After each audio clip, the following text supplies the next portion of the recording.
ലൈഫിൽ എത്ര ഹാപ്പിനെസ് ഉണ്ടായാലും ഇടയ്ക്കൊരു മൊമെൻറ്റിൽ എന്തെങ്കിലും നമ്മളെ വല്ലാതെ തളർത്തുന്ന എന്തെങ്കിലും ഇൻസിഡൻസ് നമ്മുടെ ലൈഫിൽ കടന്നു വരും.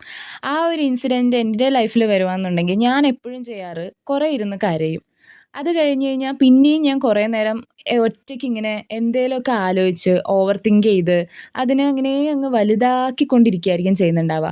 അതിൽ നിന്നും മോചനം കിട്ടാൻ വേണ്ടി ഞാൻ വല്ല സോങ്സ് കേൾക്കുകയോ അല്ലാന്നുണ്ടെങ്കിൽ റീൽസ് കാണുകയോ ചെയ്ത് കഴിഞ്ഞാൽ നമുക്ക് റിലേറ്റബിൾ ആയിട്ട് നമ്മളെ കൂടുതൽ തളർത്തുന്ന രീതിയിലായിരിക്കും അതിൽ ഓരോന്നും ഉണ്ടാവുക. അങ്ങനെയുള്ള സിറ്റുവേഷൻസ് ഇപ്പം എനിക്ക് വരുവാന്നുണ്ടെങ്കിൽ ഞാൻ ചെയ്യുന്ന ഒരു തെറാപ്പി എന്ന് പറയണത് ദേ ഇതാണ്. ഇങ്ങനെ എന്തെങ്കിലും ഒറ്റയ്ക്കിരുന്ന് റൂമിൽ ഇതുപോലെ ഓരോന്ന് വരച്ച് അതിൽ എൻഗേജ്ഡ് ആയി കഴിയുമ്പോൾ ഞാനൊന്ന് മൈൻഡ് റിലാക്സ് ചെയ്യുന്ന പോലെ എനിക്ക് തന്നെ അങ്ങ് ഫീൽ ചെയ്തിട്ടുണ്ട്.